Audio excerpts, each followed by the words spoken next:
I don't know shit about watches, but it looks sick, and I want it. Yeah.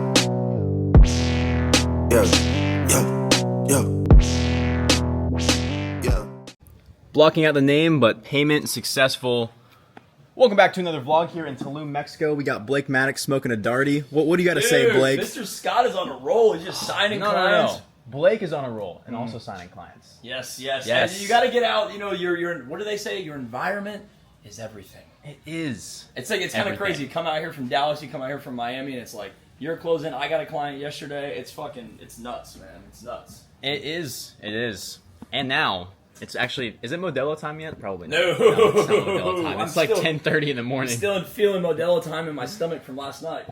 Yeah, last night was interesting. Like, what is your advice to people new into this this space? Dude, I'm gonna tell you this. Last night, Scott actually sent me a referral, and that was one of the, not want to say easiest, but one of the best deals that I could have locked up. And the crazy thing is, I spent so much time building out this call funnel and this strategy and doing organic page to paid page. The truth is, it's the network is number one. It's how long have you really just been in it? Like, and it's the network, but you only get the network from being in the game. Like, because the guys in the game won't respect you unless they see your track record, and then you kind of get accepted into it. So I think for a lot of people either getting started in this growth out space, whatever your sales management, marketing, whatever, the truth is you have to just be in the game, bro. You can't just fast track success. You can't just get in for 1 year, get your dream client. I've been doing this shit for 3 years, and now I'm finally starting to get the clients that I want. So for all the guys that are sub 1 year and they're like, why am I not making $1 million yet? I'm not making $1 million yet. Bro, I went from making $100,000 months to kind of like restarting when I got right back into sales management. So there's like levels to it, man. Sometimes you got to take a step down to go a step forward. So like, damn right. Stop trying to fucking make it happen all in just like 1 month. It's like, it's not going to happen, bro. It's just not. And then stop overcomplicating everything. Just do good by people, document the journey, and people will respect that. And then you could just start networking and actually trying to develop relationships. Stop trying to get rich so fast. Boom. That's my advice. Blake Maddox, ladies and gentlemen. And I'm out of my dart. All right. After a long work day, you know what's better than Lambos? Only sometimes, riding around on mopeds with the boys in Tulum, Mexico, trying to not get extorted by the police. It's the rush. What are you putting your fucking brights on at me for, bro? Look at this dude, man. What are you doing? What are you doing? Waiting for the rest of everyone here. We got Chris back. Are we gonna get extorted again? I hope not. I'm excited. He's excited to get extorted. Damn, that's not the morale we need. Mr. Scott Kelly. How we doing? What are we talking about? We hit the play button, but we have no idea what to talk about. All right, Lead the way, Blake. Lead the way. So from a sales, from a marketing perspective, what's the number one problem people in sales management space? You deal with a lot of sales managers on the offers you manage. What's the number one thing they all do wrong? Speed. Speed of what? Speed to hire is one of the biggest things. And also involvement. There's a lot of people in this space that are like, just like Slack princesses, like, ooh, you gotta pimp. Great job, John. They won't actually hop on one-on-ones. They'll do like 2 meetings a week, and it's just not efficient, and the team never grows, and then we wonder why things are average, and then... Why do you think offer owners put up with that? Like, because they don't know any better. They just don't know. The thing is, a lot of these offer owners, they don't understand info. Like, let's say you have someone with a real estate offer, you know, that's a lot of real estate.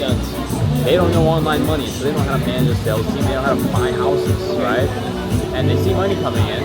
So you feel like with a lot of these operators, especially that go big in info, they're so caught up in the day-to-day of running their actual, like the thing that, you know, obviously if it's a founder-led kind of like info coaching offer, they're actually... But also they don't care unless things are crashing.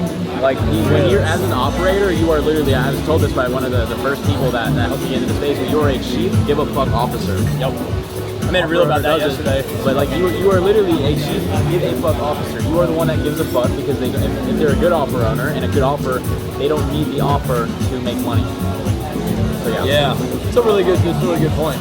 So you feel, so to flip the script on that, another question I guess I'd have for you is like, what do you feel like is the biggest difference between good operators and bad operators, or good offer owners and bad operators? You think basically when people are hoping that the core sales pay the bills versus the people who don't? It's standard, bro. Like so many people are like, oh, they only want to work with an organic offer because that's all they know how to scale. The reality is if someone has a good organic presence, they're gonna make money with or without you. And a lot of the times when I poach deals from other operators, because I damn well do all the time, dude, they don't know their operator is even bad until I show them how bad things are, and they're like, damn, I need to get this guy out of here, but he's been with me for 6 months. So do you think that the cost of replacing them to them, they're just kind of like, try it out for another month? They're like, I just don't understand why they wouldn't just cut it, bro. Like, well, they that's just the thing not is, know numbers, they just don't know. KPIs? They just don't know. And the thing is, like, they don't know what to expect, especially when an operator launches an offer with them. Because I just got on an offer and fucking looked at the numbers, 5.8%. I'm looking at them, I'm like, how did we get it here? Like, how did it get here? Yeah, 5.8% close rate, by the way. I'm atrocious. Like, I've gotten offers, I've seen like 30% show rate, or I've seen All right, so in comparison to SMMA, what's the biggest difference that you think growth operating, obviously to sell more info coaching offers, I would say, than SMMA offers or any type of agency? What do you think the pros and the cons are of that? Bro, first off, pros of Geo, I talk to most of my clients maybe 1 to 2 times a week. They already make money because I work with make money offers. They already make money, and if it's not a biz op, they're already doing at least $100 grand a month. You just work with better people, less people to make more money, and if you do it the right way, in some cases you're even doing less work. I mean, SMMA is great for beginners, but like, bro, do you feel like naturally growth op kind of becomes this next step from SMMA for a lot of people that kind of want to sell in a similar field? I do, to some degree. Yeah, it's just kind of like taking a step up in the market, doing kind of the same thing, but instead of running their whole business for $2K a month, it's just gaining leverage, bro. We both had SMMAs. We both came from the same coaching program. It's like, it's just that natural evolution from like mass broad agency to like boutique agency where you make more from less clients and better clients. So do you think that for beginners getting into it, they can kind of jump to getting straight good clients, or do you think to some degree they kind of have to go through the shit? Yeah, you're gonna have to eat shit for a little bit.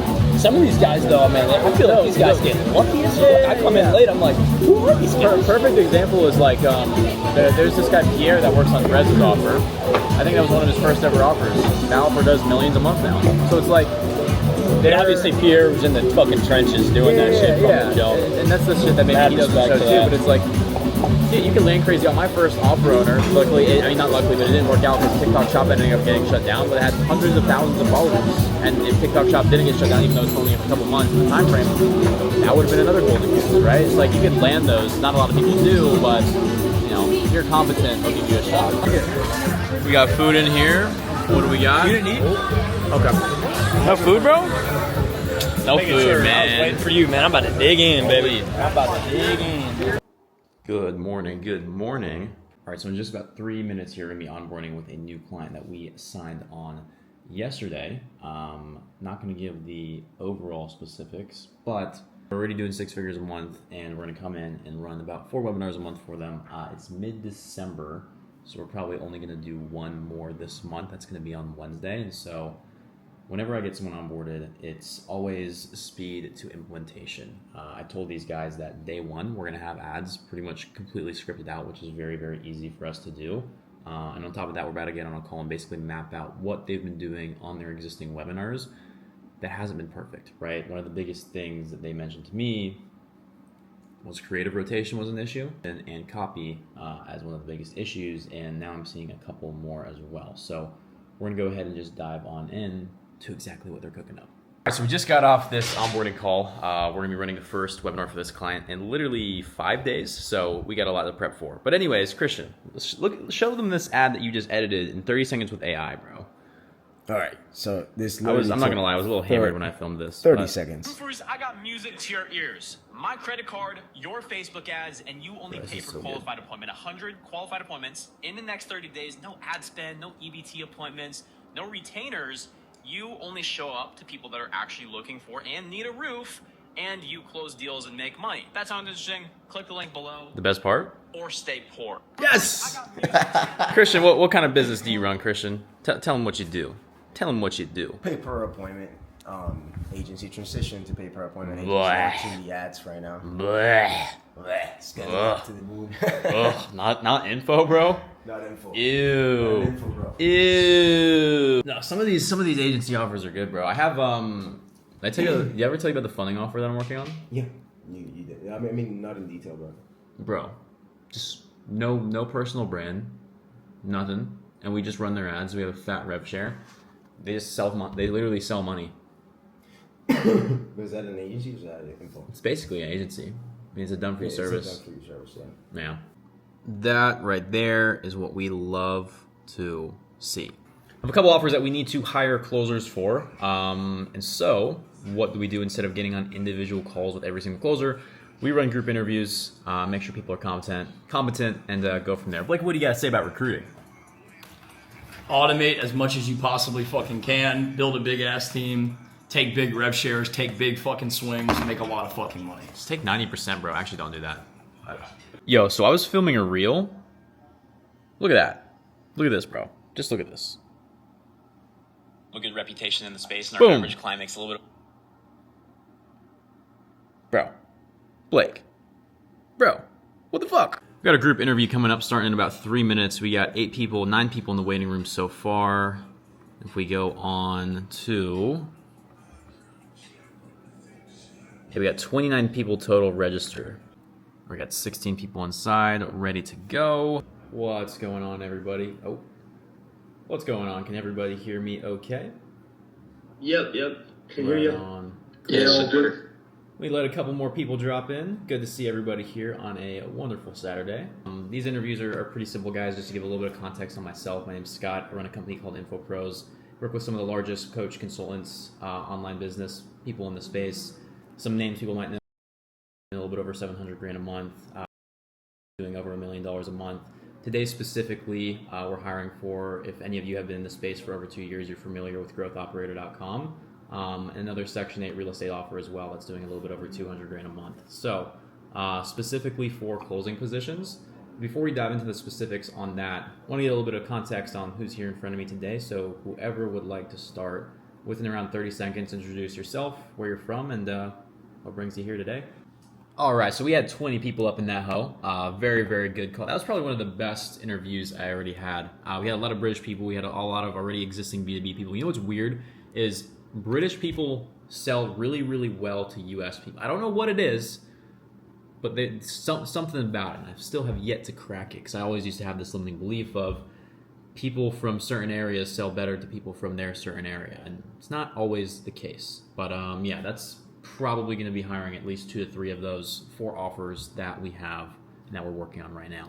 Got the boys, what are we doing? Filming some ads? Yeah, this isn't a brand new ad account though. Huh? My ad account's not brand How much have you spent on it? Maybe like $1,000. What's the spending limit? I don't think I have one. We can look at it. Yeah, it's best to look at it. But honestly, if it's a new ad account and you're spending that much, you probably want to have a second one just in case if it's hasn't been used in a while. Otherwise, you're cooked. All right, what I'm gonna do is I'm just gonna kind of like read. Who wrote these phenomenal ads? Mr. Scott Kelly. What if we low-key turn that shit into an ad? Yo, where's our closer Chris? We can't find him anywhere. Has he not been doing our training? This is what happens. The narrative. This is what happens when you stop training, and then he's like fucking crashed out in the pool or some shit. Well, what if I'm standing? What if I'm standing up there like this? No. Holy Christ, no. Bro accidentally falls. Chris! Shit! Go. Bro, you good? You good? Oh my god. Dude, what happened? What happened? I bought someone else's sales course. Sales course? Yeah. I bought Why would you buy a sales course?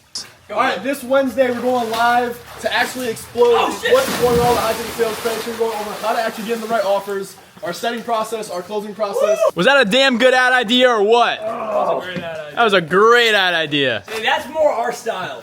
Morning. It is another day in Tulum. We skipped over a couple days, but that's completely fine. We got 2 different webinars going for clients. One tonight, which is Tuesday, and then another one here on Wednesday. With a newer client, it's already doing roughly $150K a month. The client tonight, they did $235K last month, which is sick. As you can see here, from the 28th to the 28th, $235,000. If you go for the full month of November, unfortunately, it was only $191,000, but we'll get richer this month. And the other one, we're going to block out the name here, but $104,000. This is GBP, and US, this is like $140,000. I'm pretty sure we've already crossed 100,000 USD this month, which is sick. $4,000 a day. How about $4,500 a day? All right. We are about 2 hours until this client's webinar. We got a little bit over 700 registrants, which is sick, so we should do really, really well there. And yeah, we're about to hop on a call with a client. After that webinar, we're gonna be going out. There's a, I was just zooming in. There's a party happening tonight, which yes, I will be going after making a shit ton of money from this webinar. Why not? Why not? You know what I mean? But yeah, let's see how this call goes. This is one of our clients that's doing already 150, 200K a month.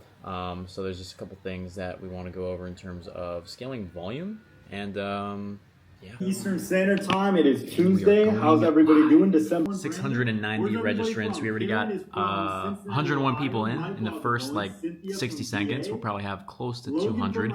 Last webinar of the year. Let's cook. Real estate agents, because we did have to make a little bit of money. It's our sales manager Logan. We got every single closer in the chat right now, hyping them up. Yeah, sales bro Clay. What do you think about over 7 million Americans rely on text. I love webinars. What do you think about webinars? What was it saying? It's WWFC or SD. What would Scott do? Run webinars. And 80% of those Americans are elderly, disabled, or they have children. Not a good look for the U.S. government. That's why they don't approve budget. So no, Trump is not getting rid of negotiating. All right, so we still got 20 minutes left of the webinar. We got a 42% show rate. We have 65 applications and 40 booked calls already. We booked 40 calls. Oh, my sweet baby Jesus. Let's cook. Oh, yep. New shirt, by the way. We're about to go out. Run it up. Run it up. Run it up. Run it up. All right, so I posted this story that said 64 calls. We actually ended up booking like 68, so I posted a little too early maybe. But yeah, now we are going out. We're going out. I guess so. Well, so if you hear the music in the back, that's actually DJ Mr. Clay Lake. He's running next a webinar. Next to me is a ticket salesman. He sells high tickets online. I do. He sells online high tickets. Tell him about your job. What do you do? I sell people's courses and I sell an AI biz op right now. I'm not going to say for who because I feel like I might get in trouble. But Jordan Lee. No, I'm just kidding. No, definitely not that fat. Don't mind me. I'm just an alcoholic. I hate to say it. Like I'm in sales. It's either alcohol, nicotine, or energy drinks. It's either 1, 3, or it's all 3, like me. But I hang around this dude and I just get hammered. It's not good. Well, I wouldn't. That's a little. And there's like no women here. What are we doing? There's like 2. What are we doing? We did just drop. Yeah, that's serious. We did just drop 15 bands, or I guess reserved it, but haven't dropped it yet. 15 bands on this house for January and high season. We did for Tulum. 15 days. It's gonna be so sick. Bands. Yeah, $1,000 a night. It's worth it though. So worth it. I'm excited. You know what's crazy? Half these people watching, they can't even afford a fucking pretzel at a carnival. Buy my course if you want to afford a pretzel at the carnival. For a journey from door to door to car sales to like slinging info in courses, it's kind of wild. It's gonna move this shit up, low key. Yeah. Yeah, bro. Oh, that's too high. Yeah, it's crazy. Me and Scott Kelly. Both knock doors. What's your craziest door to door? Because I did door to door for 9 months, bro. What's your craziest door to door story? I did it for 2 years, bro. Oh my gosh, bro. The craziest experience was this. That's so wild. I was in Atlanta, Georgia. I was selling Verizon, so telecom. I was selling the home internet when it first launched. And I went to this guy's house, and I knocked on his door, and he said, "What do you want?" And I was like, "Oh yeah, it's just Chris. You know, typical like, hey, come fucking answer the door." Just Chris. All right, Jeremy. And bro. he opened the door, and there was a shotgun behind him. And from there, I was like, okay, well, this is a little crazy, but I'm gonna keep pitching. You know, good old like, whatever happens, just keep moving forward. And from there, he ended up following me. And the dude just had a shotgun in the hand, literally saying he was gonna blow my brains out if I didn't leave his door. So I ran for my fucking life. And believe it or not, I hate to say it, but this dude shot a bullet in the air, and I thought it was at me, but it was just in the air. And the cops ended up getting called. They stopped me. It was like a whole thing. But yeah, just know if you're in door to door and you have a shotgun held to your fucking head, just run. Other than getting 2 guns pulled on me in 9 months, getting chased by a Doberman on like my second ever week. Bro, I had this one circumstance. I was selling solar, and I was arguing with this homeowner at literally 9 o'clock at night because they told us not till 10 if you're a dog, and I was a dog, so I had to do it. Yeah, it was so sketchy. We were arguing for 5 minutes. I called him an idiot. He called me a scammer. And then I don't remember what happened, but we both started crashing out on each other, and he called the police. I left my Segway in his driveway because I was riding around a scooter. I was walking 7 miles a day. Bro, I was hiding in the bushes for 3 hours because there was cops like circling. Bro. He told them that I was trying to rob them, bro. I was just trying to sell you solar, bro. I'm trying to lower your bill, dog. Trying to lower your power bill. He was a crash out. I googled him later and found out like, yeah, never mind. Oh, what's the craziest car sales story, bro? Car sales story? Also, I negotiated with the Indian for 6 hours just for him to tell me no. I had this couple. We had this test drive route. It's like 5 minutes, and they're like, "How about no? How about your own test drive route?" It was an hour. They didn't even buy the car. They literally drove to another county. What am I gonna do in the back seat? This dude's like 6'4", like 280 pounds lean. What am I gonna say? Huh? I'm like 230 and fat. Like, I'm still benching 275, but like, yeah, I gotta throw that in there a little bit. So there's that. Bro, I remember the time this one guy came in, trying to pretend he was the mayor of the city. He had literally bought a car 2 years prior for 0 down, never made a payment. It had like 200,000 miles on it. It was a Jeep Cherokee. He was just riding around Florida for months from the cops. And the repo man, oh my gosh, he somehow got the tracker out of the car. Oh my god. And then we kicked him out because he wanted another free car, basically 0 down. What do you mean? What is that? I'm so tired. Good morning. We ended up booking 69 calls exactly from the webinar yesterday. We got Chris up here playing Freebird. Don't turn that down. I'm sorry. Don't turn that down. It's a Freebird kind of day. We just posted a new reel. We got a whole new content style cooking up. Chris, what do you think about it? Is it cool? Is it shit? Okay. Got a new content style cooking up. We got a couple YouTube videos. Oh wait, this is a YouTube video. What am I saying? Fuck this vlog. I want to sing Freebird. What's up? So we just teleported back to Miami after getting extorted. This is the place. Kind of crazy scenario. Blake almost got arrested by drifting his bike and falling off, and then the cops kind of appeared out of nowhere like it was a Minecraft spawner. But it was crazy. It was crazy. We're back in Miami. We have a lot of work to get done. It is the 20th. Jake Paul literally got knocked out last night, which was interesting to see. That dude is a very good marketer, by the way. Hate him or love him. Let's go. Oh, I just got okay, so we finished that YouTube video, and I just got a good text. It looks like 11K to start the Saturday. Looks like we got some good results for one of our clients so far today. So we got a 5,500. Oh, okay. We got a 2,500, and then it looks like we have a wire transfer. Unfortunately, we didn't get the Slack notification, but it's still pretty damn good. Whoa. Actually, sorry. One more. Excuse me. One more. Yeah, we're cooking, bro. By the way, these are the deals coming off that webinar that I ran the other day. That's why I'm getting you guys up to speed on it. We've already done a little bit over 60 bands from that webinar, which is pretty damn good. We're projected to do around 65, 70 in total, assuming things work out okay. Now, given the first day wasn't the best day that I've ever seen post-webinar, but we have consistently had 5-figure days every single day since then. It was on Tuesday. Now it is Saturday, and we still have a lot of deals in the pipeline ready to go, but we were already over 4.5x the client's money, which is sick. All right, guys, so I am buying a watch because I got bored.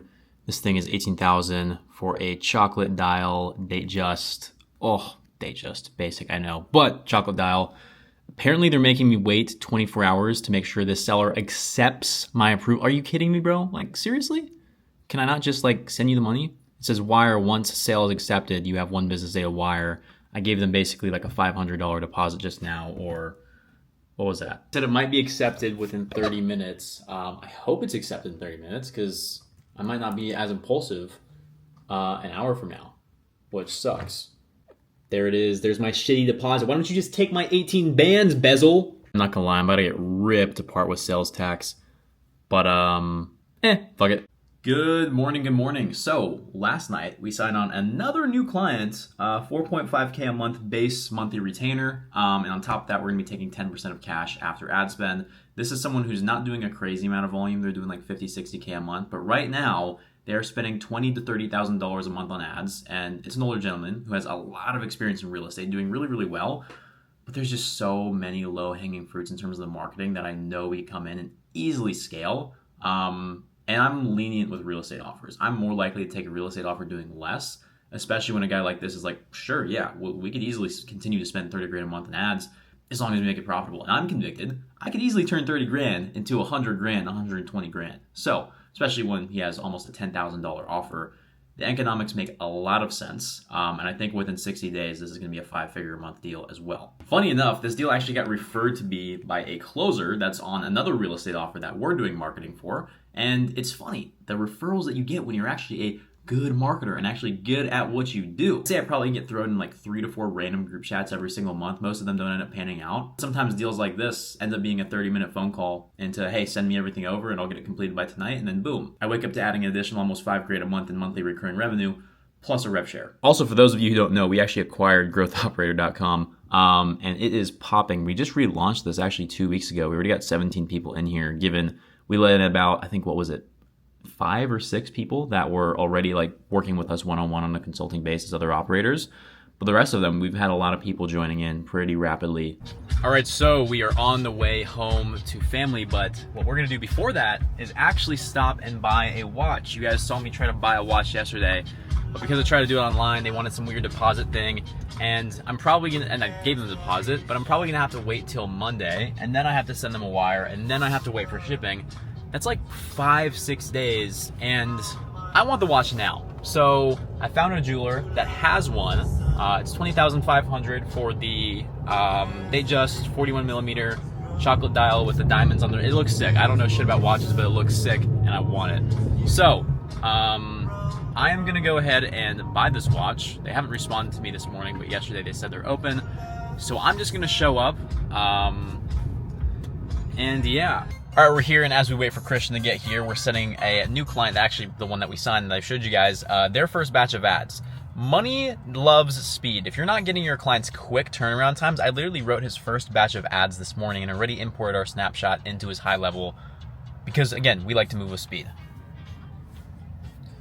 First batch of ads already ready to go. So they don't open until 1 p.m. It is 11:52. Christian, you also want to watch, don't you? I do. Christian also wants a watch. There's a massive level of congruency in this automobile, is there not? Yes, there is. Yes, there is. Now to Panda Express. Here we are.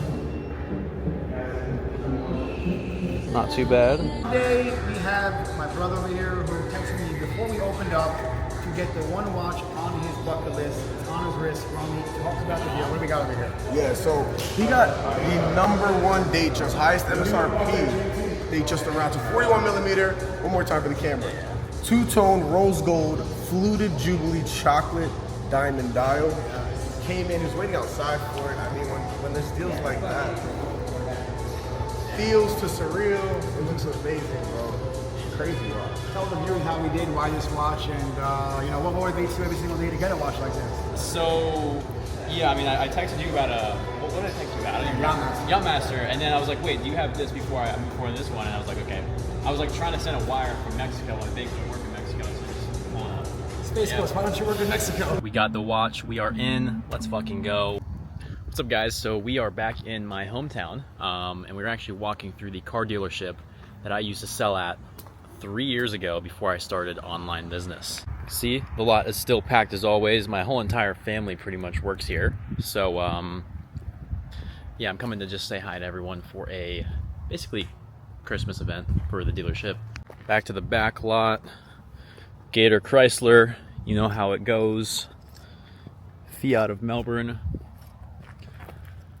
Man, I remember sitting here. I used to work like 60, 70 hours a week at this car dealership, which is kind of crazy looking back at it. And I remember I quit to go do door-to-door sales, and I made some good money with that.